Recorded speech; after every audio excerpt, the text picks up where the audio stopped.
simplify it, what you need to know is you want to bring tissue, and the tissue could be coming from different zones, different parts of the body. If you touch yourself here, very thin layers of skin here, so you can't, it's probably the thinnest part of your body, that and the dorsum of your foot, but the dorsum of your foot is going to be too small to wrap it into a phallus. But here you have definitely a lot of tissue that you could be working with based on one artery that you would be keeping. So we'll raise pretty much the entirety of the skin from the forearm with the radial artery that will divide here in the intercubital fossa with the veins and the nerves.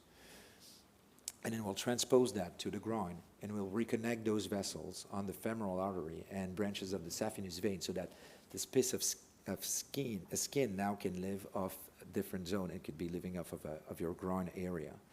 And what do we do with that bare arm here? Because you're looking at muscles.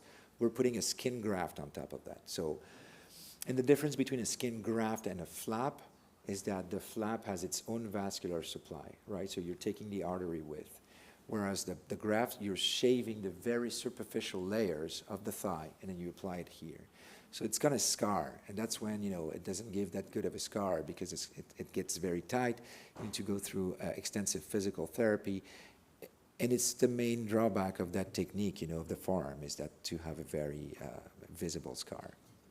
So again, postoperative care here for phalloplasty varies, but it's very more demanding because you're transferring a piece of tissue from somewhere else. If there was microsurgery, you got to make sure that the blood flows through the artery, keeping that piece of tissue alive. So you want to do Doppler checks every hour. If there's any issue, you go back to the operating room, you fix the problem.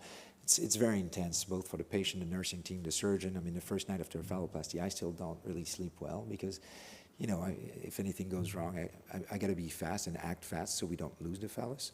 So, but yeah, it's the protocols can vary a little bit.